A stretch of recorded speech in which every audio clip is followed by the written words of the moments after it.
Synchromystical presents.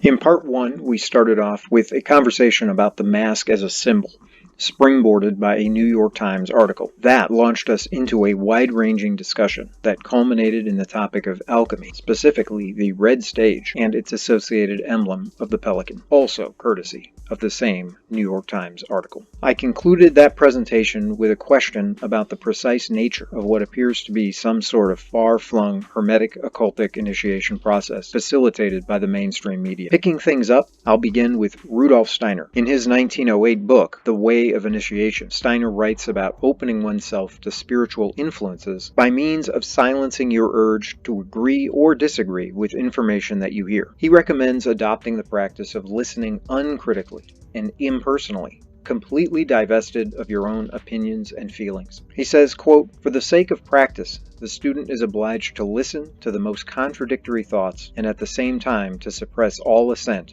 and criticism." Aleister Crowley speaks similarly. In his 1944 work, The Book of Thoth, Crowley says that one must constantly keep in mind the bivalence or duality of every symbol. Below the abyss, contradiction is division, but above the abyss, according to Crowley, contradiction is unity. Reference to the abyss is a reference to the Kabbalistic tree of life.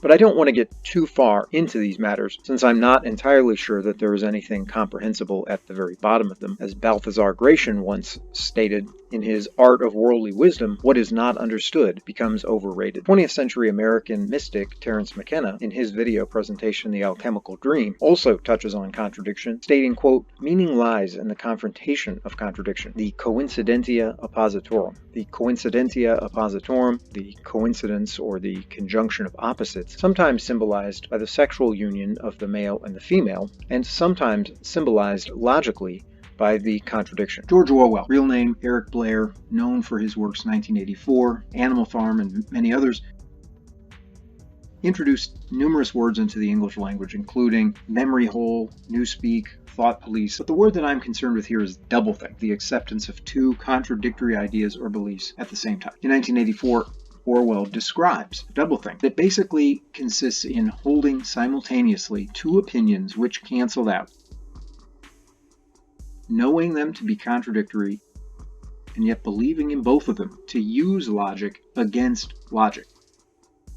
It functions to neutralize a person's rationality. Your rationality cannot function properly if you are believing simultaneously in two propositions that you know to be contradictory. People across the country, across the world, are donning masks. These could be surgical masks, these could be homemade masks, these could be novelty masks. We're shown people wearing masks in contexts where there's not even another living soul anywhere near. And this is coming right from the very top. CDC recommends masks, according to NBC News. Trump backs Americans covering faces, saying that even a scarf would be very good, which I guess is good news for Dr. Deborah Birx. In some areas, you have to wear a face mask. You have to wear a face mask in LA. You have to wear a face mask in Key West. You have to wear a face mask in New Jersey. There was a hullabaloo regarding a supposed shortage of personal protective equipment, including N95 masks. At one point, we were even told by the U.S. Surgeon General to stop buying actual N95 branded masks. Now, the reason this is a big deal, the reason the N95 masks are named the way that they are, is because common household materials do not have the same effectiveness as surgical masks, and they don't have the same effectiveness as N95 respirators.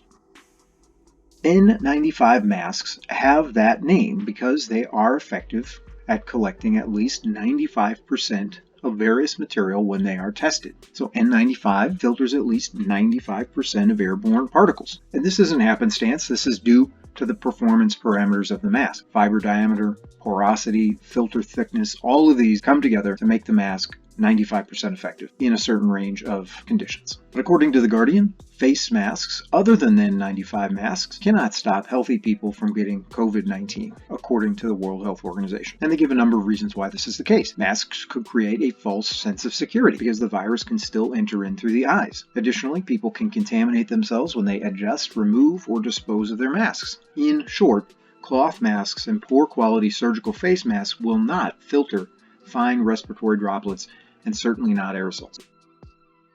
The World Health Organization and the CDC have conflicting advice.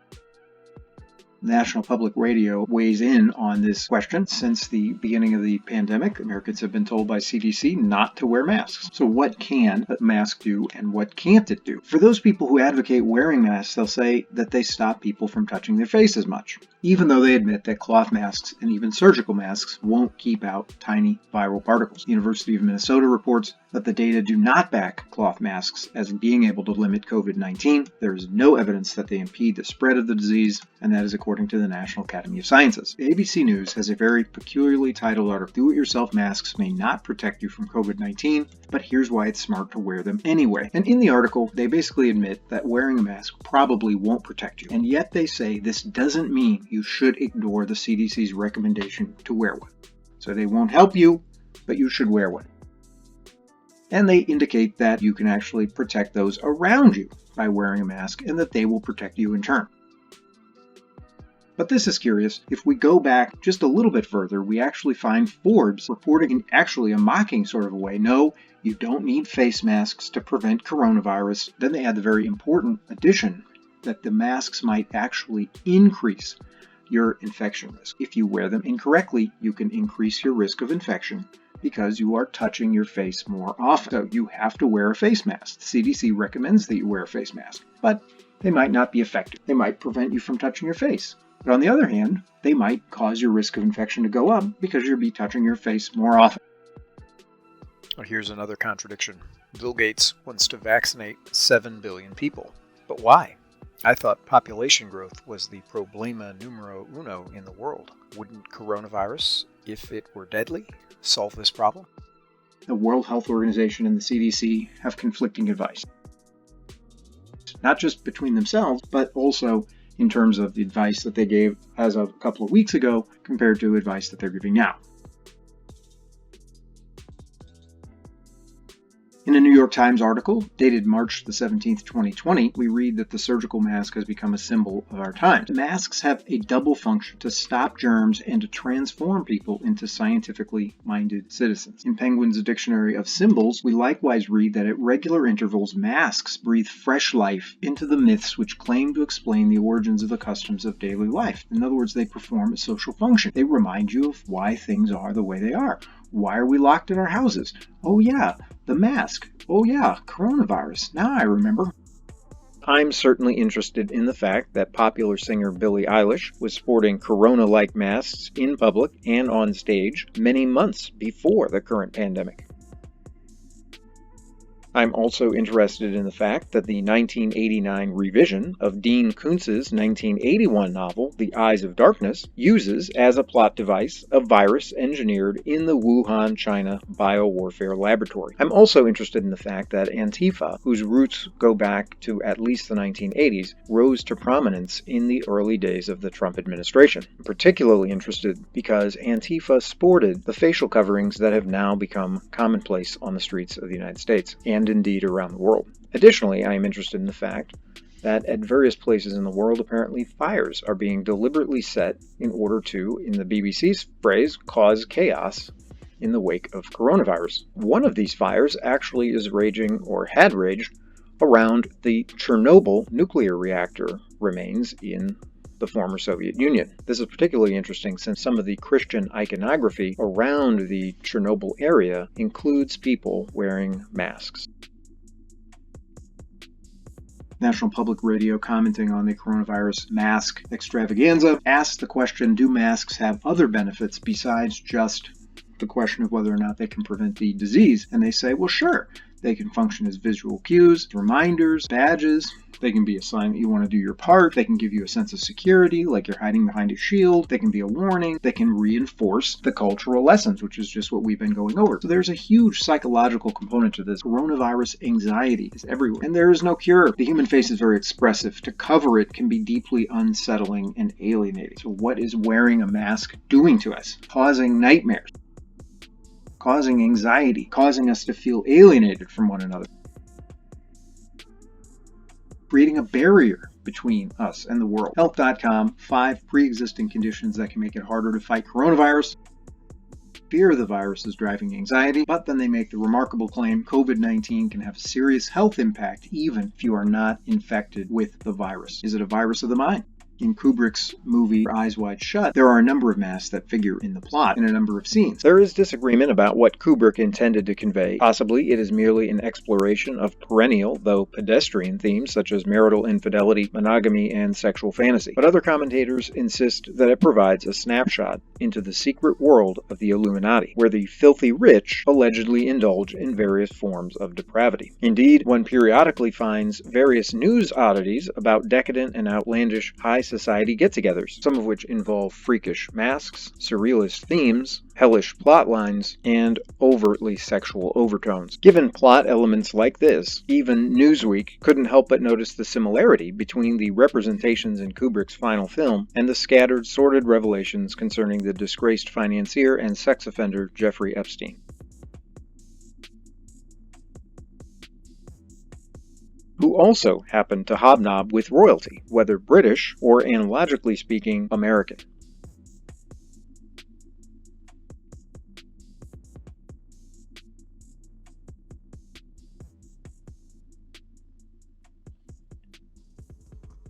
A subplot in Eyes Wide Shut deals with the probable murder of a prostitute that had been part of an orgy, which it is suggested many rich and powerful people had attended. There are similarities to the Epstein case in this regard,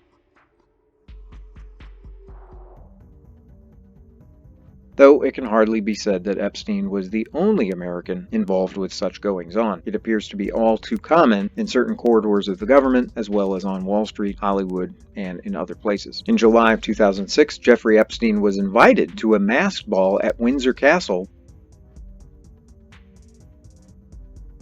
The theme of the evening was the year 1888, which according to news reports had to do numerologically with the fact that Beatrice, in whose honor the party was being thrown, had been born at 8:18 p.m. on 8/8/1988. Whether relevant or irrelevant, the Jack the Ripper murders also took place in 1888, and of course there have been numerous links suggested between Jack the Ripper and the British Crown, including Prince Albert Victor, the royal surgeon Sir John Williams, and perhaps most famously, the royal physician Sir William Gull. One of the advertisers that pops up on many of the pages that I've been visiting recently is an outfit calling itself Dream Fitting, which apparently sells some fabric that you can use to wrap around your face. The American dream, usually thought of as the promise of prosperity and opportunity and so on, is a prominent way that Americans think about themselves. The phrase American Dream has been applied to a new 3 million square foot mall in East Rutherford, New Jersey. During the proposal stage for the sprawling and somewhat anachronistic and possibly ill-fated complex, it was named Xanadu, location of poet Samuel Taylor Coleridge's stately pleasure dome from his poem Kubla Khan, or A Vision in a Dream. For another Coleridge reference, see Mask Part 1. Partially unveiled in the fall of 2019, additional planned openings have been indefinitely postponed due to coronavirus. Given the state of the economy and its prognosis, the prospects for retailers look grim. In the meantime, the American Dream has become a makeshift COVID-19 testing center, so clearly the mall is something of a sorry metaphor for the entire country. Appropriately enough, a synchronicity occurred while I was editing this video. The press reported that a new documentary film on the career of professional basketball player Michael Jordan had just aired. Titled The Last Dance, this presentation has generated renewed interest in the so-called Dream Team that represented the United States in the 1992 Summer Olympics in Barcelona, Spain.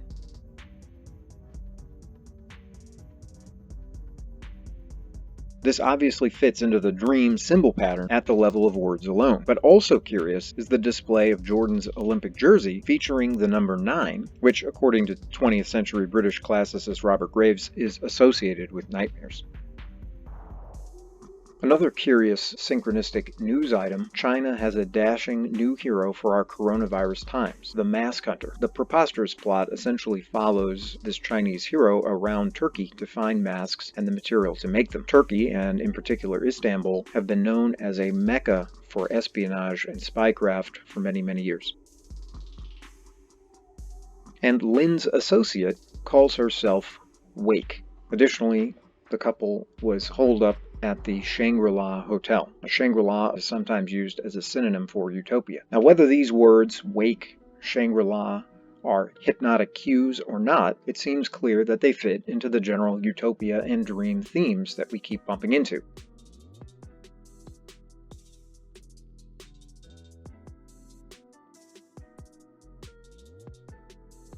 This dream theme runs like Ariadne's thread through the symbolic maze, or should I say, through the labyrinth.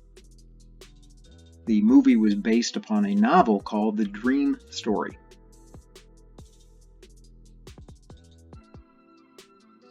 You're not imagining it. We're all having intense coronavirus dreams. COVID-19 quarantine dreams are taking over the internet. Coronavirus pandemic is causing some truly bizarre and horrifying night visions. If the coronavirus isn't going to give you a nightmare, that picture surely will. National Geographic even getting in on the action. The pandemic is giving people vivid, unusual dreams. Same National Geographic that has published an issue that focuses on secret societies prominently displaying the all-seeing eye symbol right smack dab in the middle. And in the corner, you can read, the mystic eye is an ancient symbol of the so-called third eye, the conduit for secret, mystic, or subconscious thought, which is an interesting point to make in a study similar to this.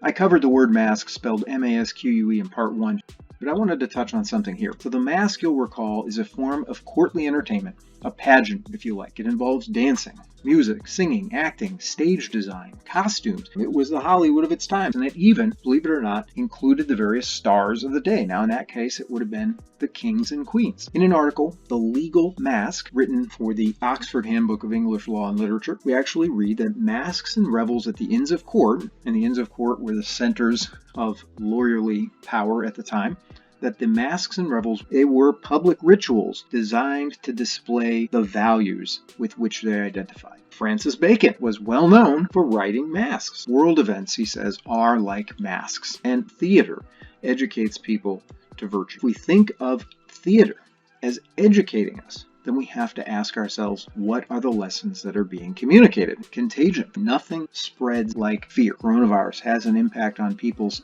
psyches apart from any viral material getting into your body. In the movie, the virus essentially shuts down the country, causing non-governmental organizations to take over. Liberties are curtailed until a vaccine is rolled out and people are required to take it.